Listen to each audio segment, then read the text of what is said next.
Broadcasting live from atop the Rocky Mountains, the crossroads of the West. You are listening to the Liberty Roundtable Radio Talk Show. Are we going to war with Iran?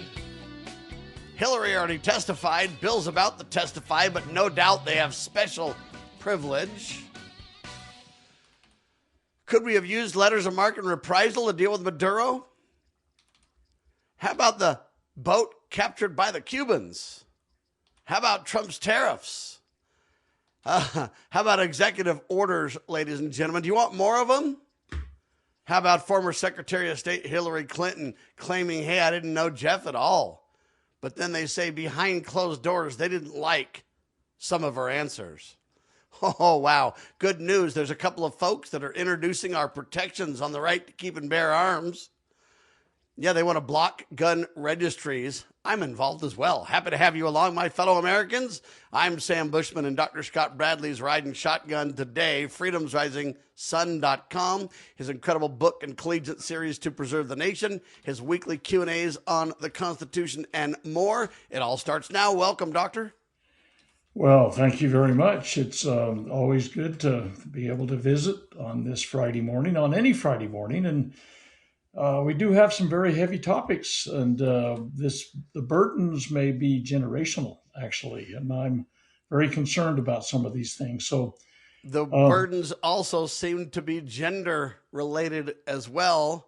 You got to have equality in genders, so that goes all the way through. We'll talk about that too. So are we going to war with Iran? That was asked at your Q&A webinar last night, etc. Was that a rhetorical question, Doctor?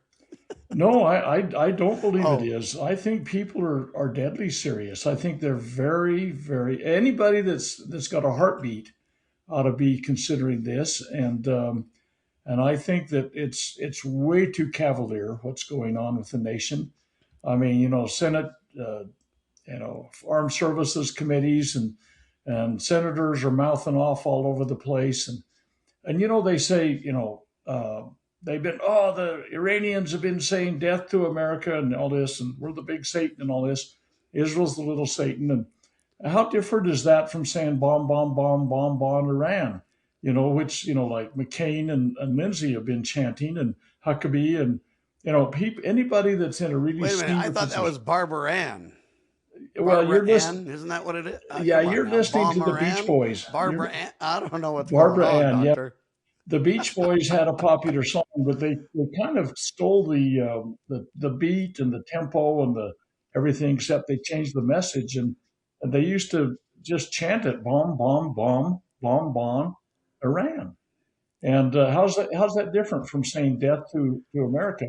Well, I don't want to say death to America. I don't want to say death to Israel. I don't want to say bomb Iran. I don't want to say any of those things. But I'm telling you, folks, it is not a rhetorical question. My question about was that a rhetorical question was almost a rhetorical question. Yeah. The truth is we are going to war with Iran, ladies and gentlemen. Even at the top of the hour news today, they're saying Mike Huckabee, that's the ambassador, is basically saying, hey, it's time to leave. You got to leave now. If you don't, you might not get a ride out of town. Well, Huckabee, if you saw his interview, I mean, he's a huckster, and he was huckstering for Israel during the interview that Tucker Carlson did. But there was a brief interlude. I don't know if most people caught it, where Tucker kind of asked him, "Are you bunkered up? Are you in a bunker now?" And he kind of, "No, not yet." Well, I think that everybody is bunkering up and hunkering down in these kind of days. And what we've done is we've put trillions of dollars of military assets pointed all at Iran. And we're not even about to be done because Trump and company are, as far as I understand, they're working on a $1.5 trillion 27 budget for military. They want to increase it by, another third?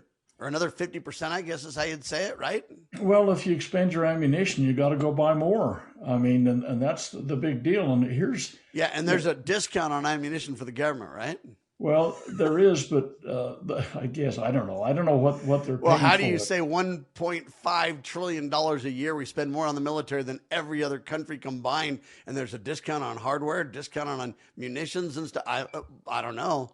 I'd sure like, I don't want to be in that business, I guess. I'm just saying. From a money point of view, you'd sure like to be in that business, right? Well, the military-industrial complex is. I mean, you talk about industry capture of government regulatory agencies on pharma stuff, and you talk about it in chemical things and stuff like that. But on the military side, they've got it every way that they want it. I mean, right now the U.S. military is picking up gobs and gobs and gobs of all of their products that they're selling. But in addition to that, they have negotiated a deal where NATO buys the military-industrial complex production and then sends it off to Ukraine. So everything has got a "Made in USA" sticker on it. And everything's got a middleman too, doctor, cranking up the costs or the lack of, I don't know what you want to call it, custody of control of hardware and stuff like that. And we have no idea what's really going on. I mean, America, I don't believe is squeaky clean, but I'm also saying, hey, by the time we turn it over to NATO and they play the middleman and everything else, you got to wonder, one, what the cost of things are. Number two, where things go. Number three, who benefits. I mean, we go on, right? We really do, but I'll just give you an example. Back during the 10 years that the Soviet Union was in Afghanistan and the Mujahideen, the precursors to a lot of the radicalized people that nowadays are getting bad press, and rightly so, but we sent the Mujahideen something on the order of 100,000 Stinger missiles. These are shoulder-fired missiles, think like a bazooka or something like that, sits on your shoulder, you pull the trigger, and it has an incredible capability for it's bringing like a down shot put with consequences, buddy. Well, but it brings down aircraft very effectively, and we sent 100,000 of those over there. I don't know if we have any idea where 2/3 of those are. And I'm just 30 years later, as we do the cleanup and nation build, then we'll be going ahead and going, hey, these things are everywhere. And how do we handle that? And what do we do? And this kind of stuff, right? You can shoot down tragically and sadly, and heaven forbid,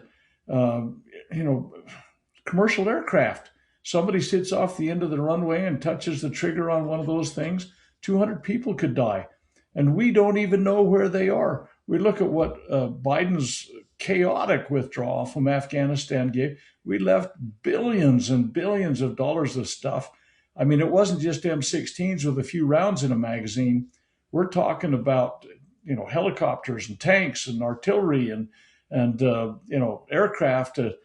It's probably more than virtually all the militaries in the world would have a capability of compiling. And we left them sitting there in boxes and crates. And it's more than a fireworks stand at the 4th of July, ladies and gentlemen. I mean, it's crazy. But yet we keep cranking it up. I don't see anybody in the room that's really got any control, if you will, that's working on a de-escalation effort. Do you, Doctor, really? I mean, I know they claim they are. They're like, oh, I want peace. But everything they do, in my mind, seems to escalate. And I don't know from the inside because I'm not there. So at some point you say, well, Sam, you're just an armchair quarterback and you don't even really know. I just know this. We keep assembling pieces to the pie in place for war. We have no congressional declaration of war. We have plenty of budget by Congress for war, but we let the president have unprecedented. Every time we turn around, the new president has even greater unprecedented, quote, unilateral authority than the previous guy, even though that's not theirs to give. And we just continue down this road. And then what we do is, hey, if a good thing happens, then we want to say, yay, everybody, praise the military, but we're putting men in harm's way. And this time, if we're not careful, Congress will codify women on the front lines right beside them, doctor. And if we're not careful, conscription will be back in play, right? Well, all of those things are on the table. And what people don't realize is that if you're in range, they're in range. And therein is the problem. And what we've got is trillions of dollars of hardware sitting just off a range. Wait a minute, coast. We could be home and not in range, doctor. That's an idea. Or don't you support the troops? Yeah, I don't want to put them in harm's way for anything that's wrong. Oh, they say, oh, we don't want them to have the nukes. You know what? Iran has been saying they're going to have nukes within weeks or months since the middle of the 1980s. And here in June, But wait a minute. What even gives us authority to decide if they have them or not? Well, absolutely. But what I'm saying is that we keep getting goaded into this thing. And they say, oh, we wiped them out. We sent the mother of all bombs over there, and a bunch of them, back in June. And we completely eradicated their whole nuke program. Never again will they be able to crawl out of the hole, blah, blah, blah. And here 6 months later, we're saying, oh, they're within days of having a nuke. No, we're not. It's just as credible as the weapons of mass destruction whiners that happened back in Saddam's day. And Amen there to was that. none. So are we going to war with Iran? The answer is a resounding, unfortunately, yes. Could we have used letters of marque and reprisal to capture Maduro? Only under one condition. I'll tell you about it in seconds with Dr. Scott Bradley on Liberty Roundtable Live. As a parent, is receiving a faith-based, character-focused education for your children difficult to find? Do you believe that godly principles should be a central component in your child's education? Imagine a school where faith and integrity are at its center, where heritage and responsibility instill character. For over 40 years, American Heritage School has been educating both hearts and minds, bringing out academic excellence. This is the school where character and embracing the providence of a living God are fundamental, where students' national test scores average near the 90th percentile. With American Heritage School's advanced distance education program, distance is no longer an issue. With an accredited LDS-oriented curriculum from kindergarten through 12th grade, your children can attend from anywhere in the world. American Heritage School will prepare your child for more than a job. It will prepare them for life. To learn more, visit american-heritage.org. That's american-heritage.org. Experience the untamed spirit of the American West with Range Magazine. Each issue is a visual journey featuring award-winning photography and compelling stories that capture the heart of ranching and rural life. Stay informed on the challenges and triumphs of those who live and work on the land. Subscribe today and receive quarterly editions delivered to your doorstep, and join a community that cherishes the enduring legacy of the Western frontier. Visit rangemagazine.com to subscribe. Are you ready to stand up for your community and support your local sheriff? Join the Constitutional Sheriffs and Peace Officers Association and become a vital member of the Sheriff's Citizens Posse. At cspoa.org, we empower citizens like you through weekly webinars, arming you with the knowledge to back your constitutional county sheriff. Together, we can uphold our Constitution and ensure liberty and justice for all. Your community needs you now more than ever.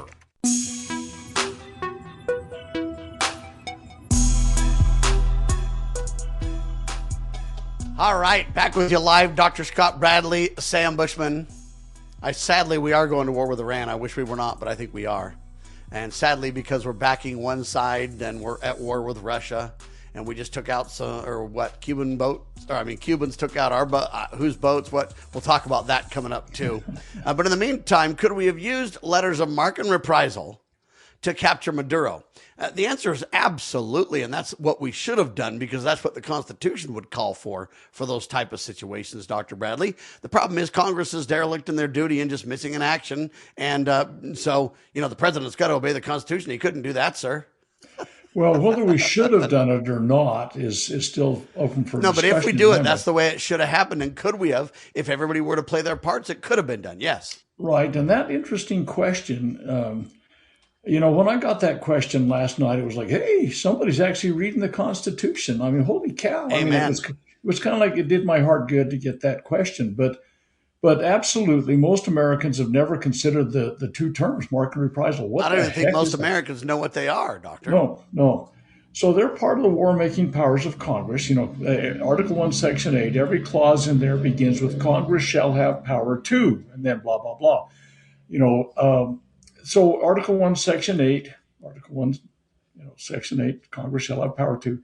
Clause 11 says to declare war. Okay, we need to talk about that at great length, because so that's Congress. We're in Congress's section, people, just to kind of reiterate and be clear. Not the president's, not the courts, not Benjamin Netanyahu or anybody else. We're talking about Congress, right? Absolutely. And the issue, by the way, there's a effort before the House right now that might not even make it to a vote before we have a hot war going on with Iran, which is trying to talk about the authorization for military force for Trump to do this. Now, of course, that is an unconstitutional approach to things too, but it's sadly likely that we'll have a hot war before the Congress even votes.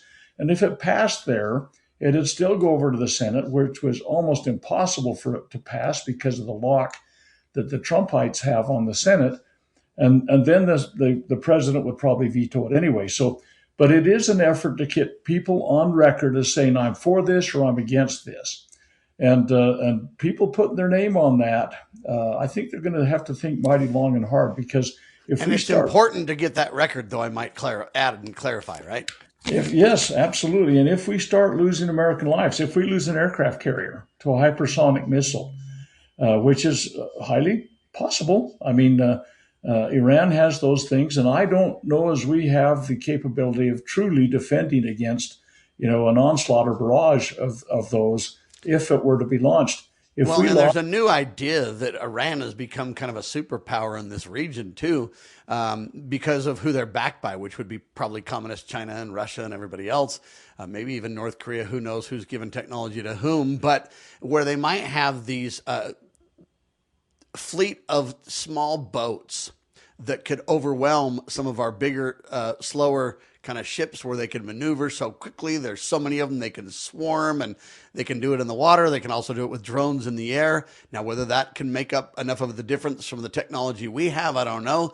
But some of these wars, I fear, Doctor, if we're not very careful, we get baited into them, and then we're forced to show our technology. And then, hey, things get downed in the war, and then they get, the ability to reverse engineer and do things. And so I'm afraid some of this might be, hey, we don't know how far ahead of us Americans are or not, and let's do this and this and this and this so we can find out. I mean, there's a lot of that stuff going on too.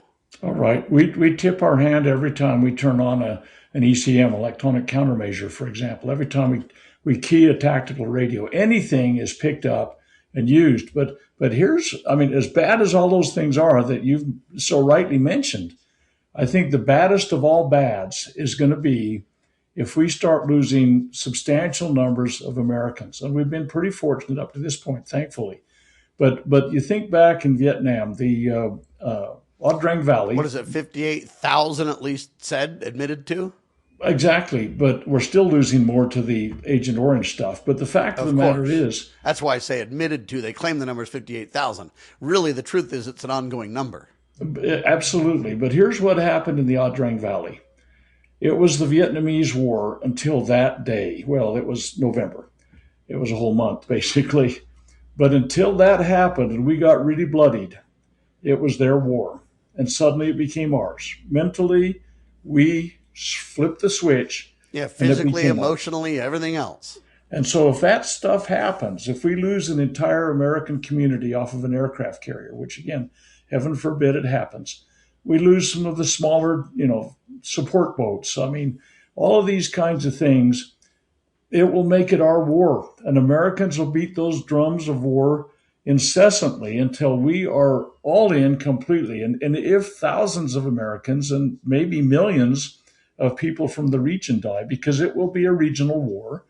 I think that what happened back in June when we unleashed the, what do you call it?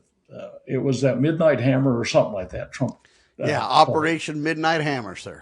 So anyway, what Iran did, Iran was the only adult in the room. And you're going to say, what? Are you kidding me? No, they had a very measured response. They said, we are going to send one ballistic missile into your base.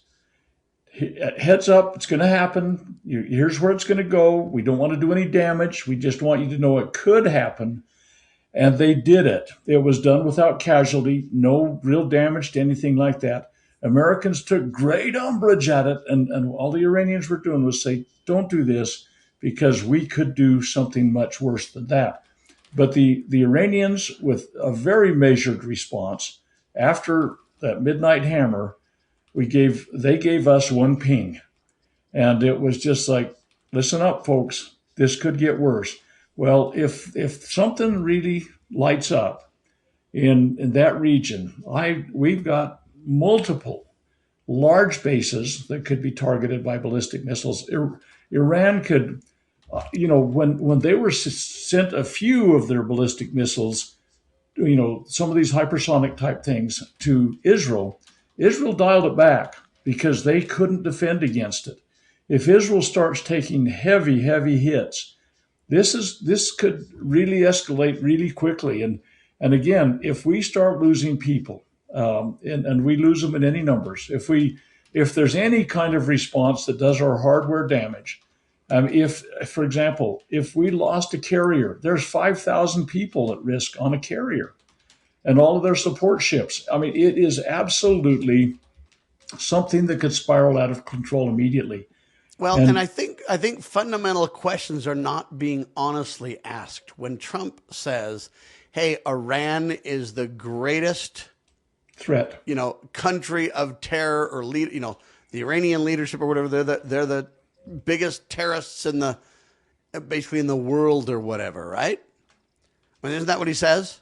Yeah, along those lines, sure. Okay, I don't know the exact wording or whatever, because if it's said different times, it's not even quoted the same. But hey, Iran is the nexus, if you will, of terror around the world. Sponsored terror is the word they like to use. Well, what's the population of Iran? It's 92 million. All right, 92 million. So isn't that about the size of what? Mexico? Yeah, it could be. What's the population of Mexico? Isn't it about a little less than a third of what America is, or something like that? Yeah. All right. So these 92 million people, and how rich are these people? Right? What's their annual economic output, GDP kind of thing, right? The total value of all goods and services produced in a country over a year, right? Well, you got to convert it to US dollars first to talk apples so we can kind of have a discussion. 375.6 billion, they say. So their whole nominal GDP is like a third of what we currently spend on war in the world, first of all. We spend. That we spend. Yeah. That's right. Their total economic output is approximately a third of what we spend on war in a year. Okay? And what I find so fascinating about that is, how can these people be the sponsor of terror with that kind of an output? Where are they getting their technological advances? Where are they getting the military hardware and the assembly plants to build all this stuff? How do they always stay on the brink of almost having a nuke? Never getting it, but always being so close, but no cigar. And at some point, you've got to say, this is intentional by bigger players in the world that have these abilities and true financing. Doctor, am I stupid? I feel like I'm just dumb. Because I look at this and I go, it's not even possible when you look at that reality check that they could be in the position that they're supposedly in. You're pointing out some very germane issues, and I'll just put another little thing on the table. Iraq was a kind of a roll over easy kind of thing. It's a kind of a relatively flat ground. Helicopters perform well in that. Tank warfare fits it very well, all that kind of stuff. But if you consider what Iran is, it's a much larger geographic area, a much more varied terrain. Elevations are absolutely going to play into this. I mean, you get really higher elevations. Helicopters don't, you talk about medevacing somebody or delivering troops or something into the high mountain ranges. All of these things are extremely different than what happened in Iraq. And we're equating it to the Saddam Hussein thing, when it just can't be apples to apples. There's so many variables. And then the next question you got to ask is, how wealthy is the average Iraqi to the average American? So even if they have and use all their money to do these things, what does that do to the average person? In other words, if all the money's going to war and building up a military industrial complex, or are they just able to produce all this stuff so inexpensively that we can't keep up? What gives is the question. I'm Sam Bushman. Dr. Scott Bradley will break this down with me in seconds. You're watching the one and only Liberty Roundtable Live.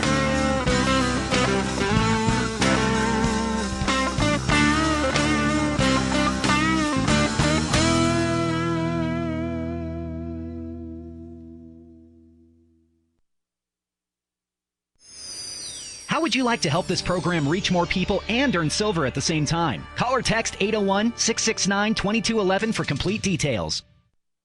Breaking news this hour from Town Hall. I'm Rich Thomason.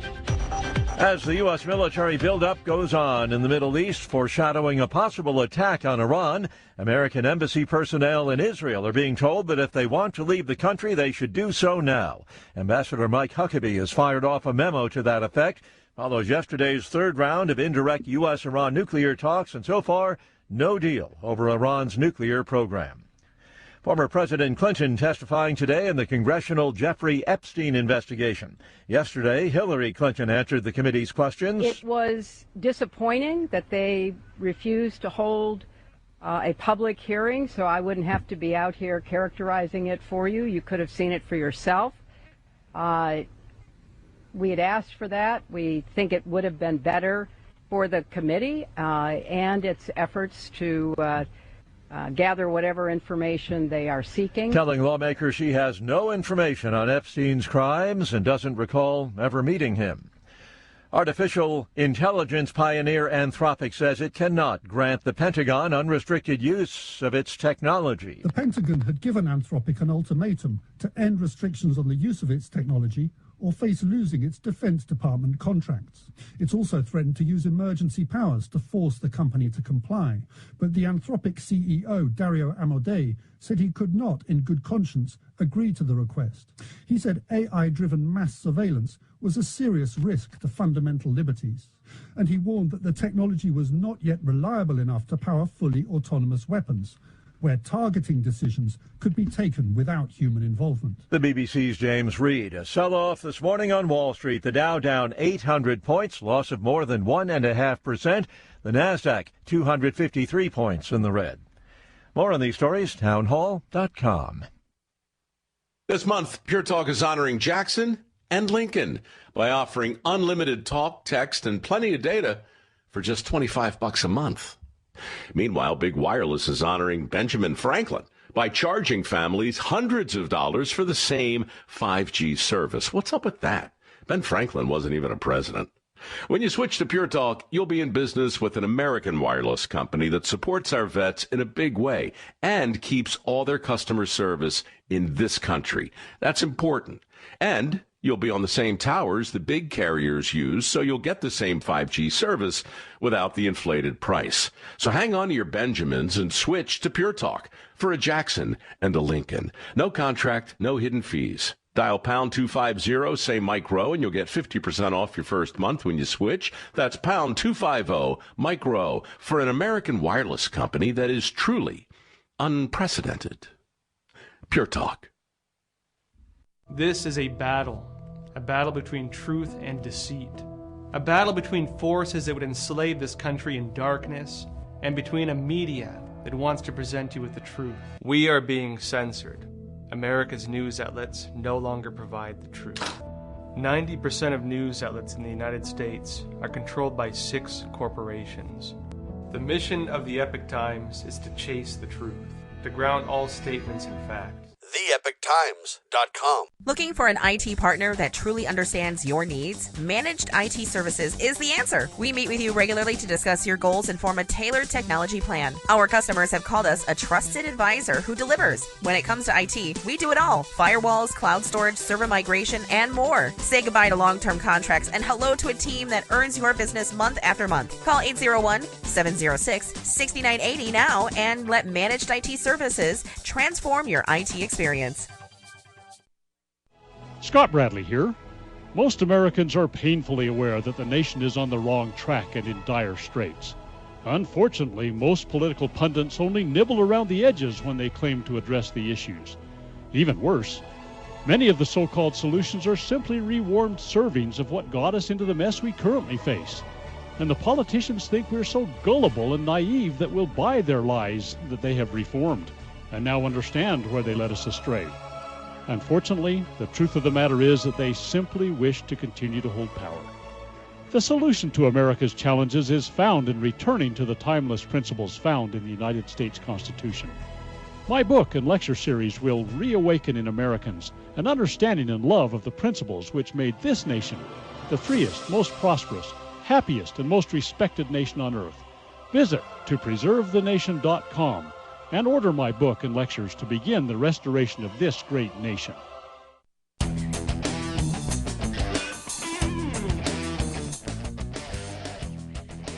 All right, so what I'm saying is I understand that GDP doesn't equate to the output of the Iranian people, but if you think of the income earned by the Iranians, it's about $5,000 converted to US dollars. The average American makes about 90 grand or some number like that, literally, 18 times higher, something crazy like that. And so you kind of go, okay, well, what about that? How do you translate it to buying power and everything else?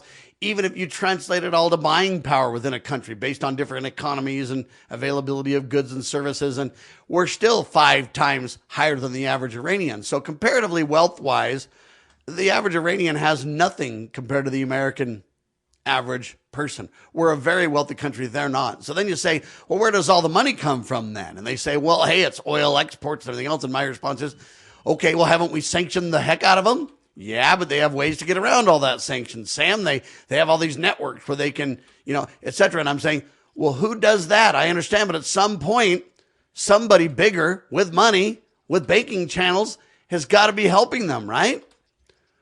Who's doing all that? And so when you dig into this, folks, I'm telling you, we're being punked. Okay? China remains a key market. So we're going to go ahead and say, hey, Iran is the biggest terrorist group in the world, but yet they're able to get around all of our sanctions because China plays ball and buys their oil and their gas exports. But yet China, even though it remains a key market, even under sanctions, Iran continues selling oil. Well, hey, I thought they were our most favored nation trading partner. So our most favored nation trading partner is funding the greatest terror in the world. And then we're going to go ahead and keep buying products, goods, and services from the communist Chinese. Then they're going to buy oil from Iran to make all those products. And we've got a sanction. So the oil goes to China. China uses the oil and the natural gas and everything else to fund all their factories. And then those factories produce products and we buy the products with our most favored nation trading partner. And around and around we go. But we pretend we've got sanctions in place. We're being punked, doctor. And indeed we are. And here's a couple of things. We need to look at what the label is on every piece of armament that goes against somebody else in the world. The vast majority of them say made in the USA. The second thing is there's surrogate kind of activities that go on. Let's say that we're having a surrogate war against Russia by using Ukraine. And so is the European Union and all of those states that are there, the NATO alliance. They're having a war against Russia right now. And they're sanctioning it through all of their, reinforced offerings of every kind of armament you can get. China can be doing the same thing for Iran. Russia could be doing the same thing through Iran. We have a whole bunch of basically fake organizations that are really pulling the strings all around the world. And to tell you the truth, I'm worried about how the United States is involved in this thing. It's my tax dollars that are doing these things. It's my sanctioning that's happening. As egregious as I think it is, they're taking whatever they're taking from me, and a portion of that, you say, oh, well, you're not buying any of that hardware, really. You say, well, but if we give money to an abortion organization, and they say, oh, no, we're not using it to perform abortions, but they're we're using that to pay our big CEO. We're using this other kitty over here to fund abortions, don't you see? Right, but it frees up money for them to use for abortion. And people it's a con don't game, see it. Sir. It's a shell game, my friend. And that's exactly what's going on. Now, I don't believe for a nanosecond the people that are saying that Iran has never been honorable in anything they've done. It wasn't that long ago. It was 1967. Iran was the closest ally that Israel had in that region. When I was in 55, 60 years ago in the military, we trained Iranians. I mean, of course, they're all my age or older, so most of them are dead probably. So we brought them out of this technological, Hades that they were in. But the fact of the matter is that it hasn't been that long ago. And now we've got all sorts of things that that some things have changed, and it's been largely the way Israel has flipped on this thing, and they're the ones encouraging this. One of the things, by the way, that I've noted is Israel. That we've talked about this before. Israel met with Trump. Well, Netanyahu met with Trump 7 times for his first year in office, and every time he came out with a to-do list, and it's come out. And he went back with cash, baby, cash. Well, right, but the point of the matter is, Trump has a to-do list from Netanyahu, and many people have talked about that, and so this time Israel is being quite quiet about it. I think the reality, though, is these banks are part of it, too. Israel could be quiet, but you've got banks like Turkey, banks like the UK, banks like France that are all helping Iran, too. I mean, let's point to the facts and where the money is. And it's all happening because of fiat currency around the world, Doctor. That's the truth of the matter. The bankers fund wars. It's that simple. They do, and it's like the Rothschilds used to always say, we don't care what side you're on. As long as we get to fund both sides, we control the whole shebang. Deutsche Bank Germany's even involved, folks. So there's all kinds of ways this happens. The United Kingdom and everything else, no wonder they kind of want to back off and don't want to support us internationally. But see, if we're talking about the State of the Union, in my mind, you need to be calling out the Federal Reserve and calling out these banking partners and these countries that are our most favored nation partners that are undermining this whole agenda and fueling these wars. Otherwise, they wouldn't even be possible, Doctor. Well, it seems to me like the international banking cartel has a great many fingers in the pie, and honestly, a lot of these, I think, a lot of these wars ultimately are. You can bring it back to one string, and it says who gets to control the economy, and the bankers are always looking.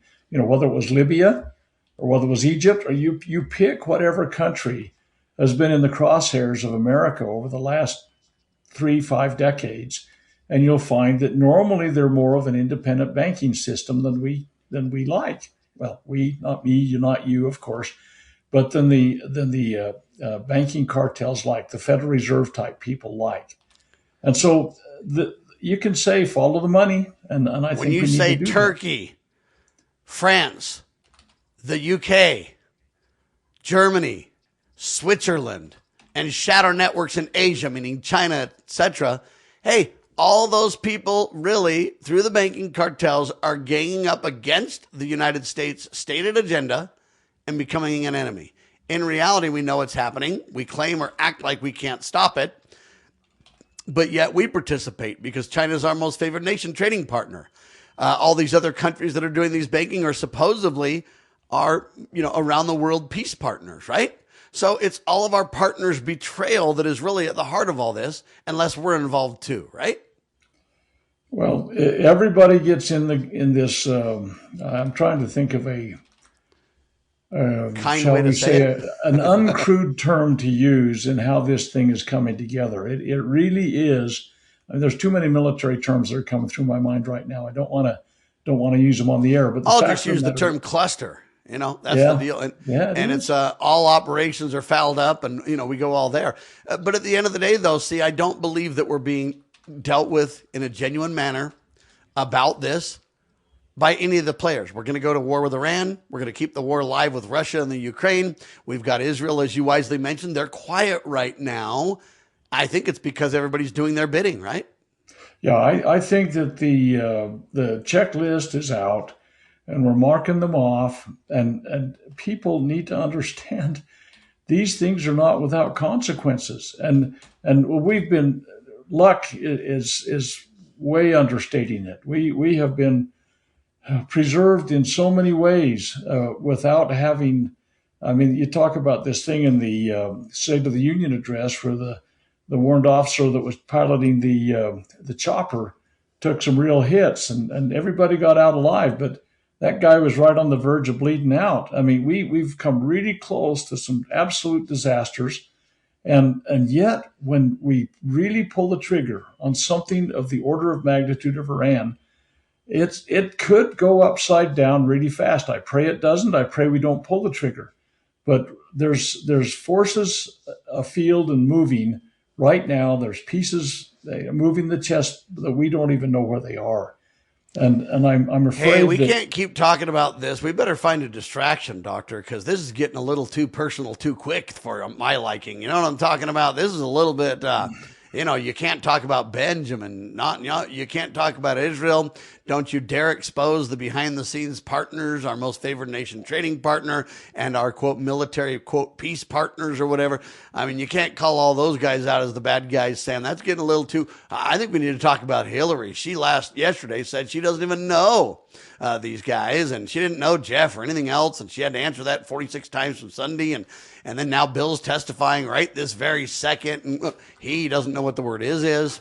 He certainly can't remember anything. And most importantly, what you got to know is this. Hey, why is it closed doors? Hillary says she wants to do it in public, but of course, who wouldn't let her? The Republicans? Anyway, let's talk about this, ladies and gentlemen, because domestic distractions are becoming paramount, in my humble opinion. We're never going to get the answers we seek, but it continues to be a distraction. Dr. Bradley with me. Hold on, everybody. Have you ever had great honey? No, I mean really good, all-natural, raw honey? Well, now you can, thanks to localhoneyman.com. We can ship out our locally made honey all across the U.S. So don't worry, you won't miss out. Plus, Local Honeyman has so many different flavors, like Utah Wildflower, High Desert Delight, Happy Valley, and Blackberry, just to name a few. So purchase your delicious raw honey today at localhoneyman.com. As you are aware, America is divided over every fault line possible. This is intentionally fostered by those who do not love God, family, or country. We believe a peaceful future as a free people absolutely depends on civility. Clarion Call for Civility is looking for funding and volunteers at every level to make our hopes and efforts a reality. Please donate, sign our pledge, and help us in our sacred cause. Please visit callforcivility.com for more details. Callforcivility.com. Why don't we say to the government writ large that they have to spend a little bit less? Anybody ever had less money this year than you had last? Anybody ever having a 1% pay cut? You deal with it. That's what government needs, a 1% pay cut. If you take a 1% pay cut across the board, you have more than enough money to actually pay for the disaster relief. But nobody's going to do that because they're fiscally irresponsible. Who are they? Republicans. Who are they? Democrats. Who are they? Virtually the whole body is careless and reckless with your money. So the money will not be offset by cuts anywhere. The money will be added to the debt, and there will be a day of reckoning. What's the day of reckoning? The day of reckoning may well be the collapse of the stock market. The day of reckoning may be the collapse of the dollar. When it comes, I can't tell you exactly, but I can tell you it has happened repeatedly in history when countries ruin their currency.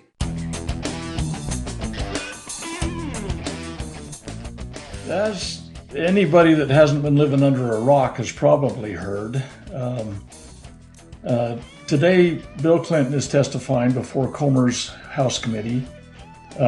Hillary did yesterday. They're in their little suburb of New York in a closed-door session where they are being asked questions. Now, none of us have been in that meeting, but I watched some press. Well, they were little news conferences that were held after the session got over. There were 5 Democrat congresspersons that came out, and they elucidated a pretty valid set of information that came out of this. And they were intelligent, articulate, and well-spoken. And it was something that I was glad to get their elucidation on the thing. Hillary came out and she talked also. She spoke much more eloquently and articulately than I've ever heard her speak at any time, I think. I mean, it's almost like they got her meds adjusted or whatever it took to be able to get her to sound cogent. But she talked about this 6-hour grilling that she went through. And she said they were incessantly asking the same questions, and she answered them. She never knew Jeffrey. She knew his partner. She said kind of peripherally. She said she'd met her a few times. It's interesting to me that they invited her to Chelsea's wedding, which I don't know about you guys' weddings, but you normally don't ask really, really, really external acquaintances to come to weddings. But maybe that's well, how what the she rich and claims famous. is, oh, it was a +1 to somebody else. Yeah, it could be. Yeah, it could really be. But the fact of the matter is that both Hillary and these 5 Congress critters that spoke, all of them, in fact, the Congress critters, 24 hours from the moment the interrogation ended, they wanted the full transcript available and a video. And I would like to see that. I'm absolutely interested. I in understand, but my question is, why the closed doors in the first place? Agreed. And why would they let her and Bill basically not show up at court? They should have been arrested. That's what happened to Steve Bannon when he didn't show up, but yet then they talk and negotiate and play games. And then special privilege is kind of the big problem for me there a little bit too. You have 1 subpoena power, 2 systems. You got jail cells for some, private depositions for others.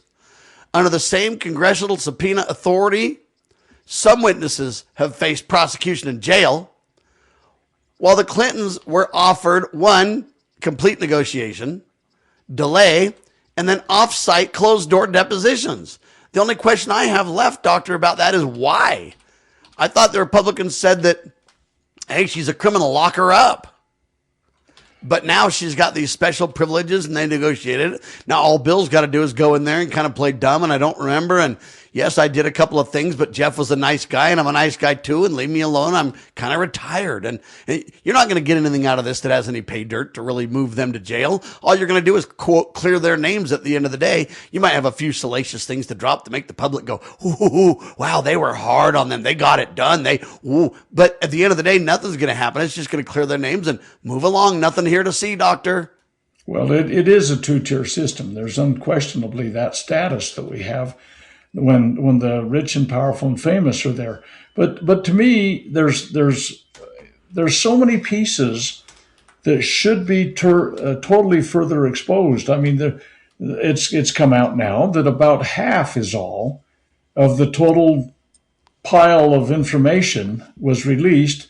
You know, the law said, House and Senate passed it, the president signed it, and it's all going to come out.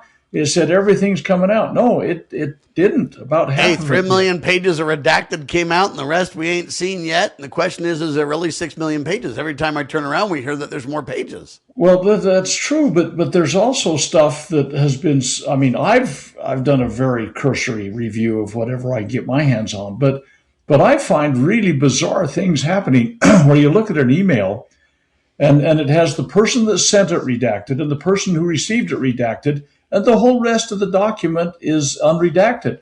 And you say, holy cow, the thing that's really important is who sent it and who received it. It's pay dirt on nobody, Doctor. That's right. And there's also some people are saying that there's been some information withheld that could be a little bit messy for Donald Trump. And we have, well, let me just, almost everything that happened with Jeffrey Epstein happened on U.S. soil. Now, sure, yeah, he has this little island that's in the pond just offshore, but he's got his Florida stuff, he's got his New York stuff, he's got his New Mexico ranch, and we have pretty strong indication that there were some rich and powerful Americans that were involved in this thing. Yeah, but here's the problem. If we dig too hard, where the CIA is going to come up as a partner, you're going to have arms dealers and drug dealers as partners. This ain't just about sex, Doctor. In fact, this might be the very card, if you will, of summary bullet points that could tie it to wars around the world. The list goes on and on and on. But we have distractions of distractions. So Bill and Hillary are testifying, but you know they're both lawyers. You know they don't know what the word is. You know he didn't have sexual relations with that woman, and he certainly didn't have involvement with Jeffrey in any meaningful, concerning way. And his wife, you know, she's an innocent, nice girl, kind of knew nothing. Never mind the bimbo eruptions and everything else. This is the ultimate bimbo eruption. And now we're going the rounds 30 plus years later. At the end of the day, though, here's the deal. I think it's a distraction upon distraction. Them testifying is distraction one. But the bigger distraction is this. So I don't know if you know, but while former Secretary of State Hillary Clinton was testifying, Laura Boebert or whatever sent a photo to podcaster Benny Johnson, who then posted it online. They freaked and they shut down the session due to the, quote, unauthorized photo, don't you know? And then Benny said, oh, no, the photo's authorized because Hillary wanted to testify publicly. And so since Hillary wanted the deposition to be public, that photo's fine. But at the end of the day, they shut it down and then they resumed. And then the Oversight Committee, James Comer, didn't allow the request to testify publicly and everything else. This is clown show, distraction upon distraction upon distraction. Nothing's happening here, people. I'm telling you right now, except for a clown show. The term clown show is being used in some of the very high-level reviews that are happening.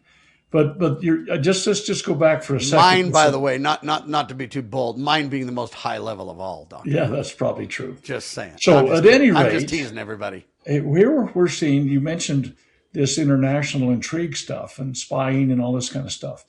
There have been some whisperings, even at some of these more public announcements, that there's some connections to this. And in fact, the people in other countries that are losing their jobs over this, it's appearing that they were exchanging state secrets, or at least information, and that caused their government grief. And it's interesting to me that the president and CEO, the chief executive officer of the World Economic Forum, has now lost his job at the World Economic Forum.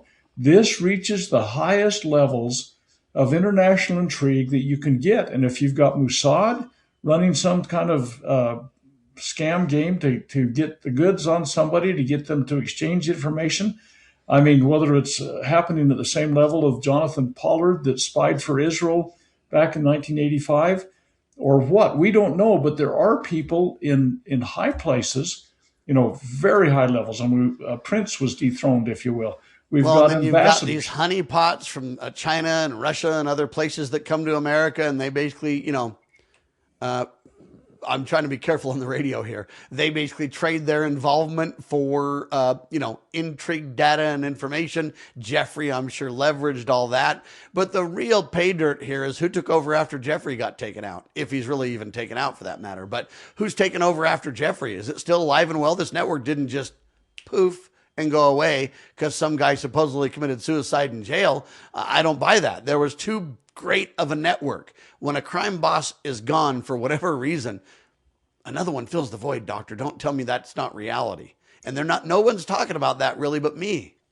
Well, you're correct in that absolutely. My assumption is that it's alive and well, functioning in all cylinders and so on and so forth. And we can look at the example of a real messy transition that's happening in Mexico right now. When you lose a cartel guy that gets killed, that you cut the head off that snake, and it's already networks that are established. There's already trade routes. There's already payola and everything else that's out there. And there's people that are saying, hey, I want to be the lead guy. And so right now they're trying to solve that problem in Mexico, and it's really messy.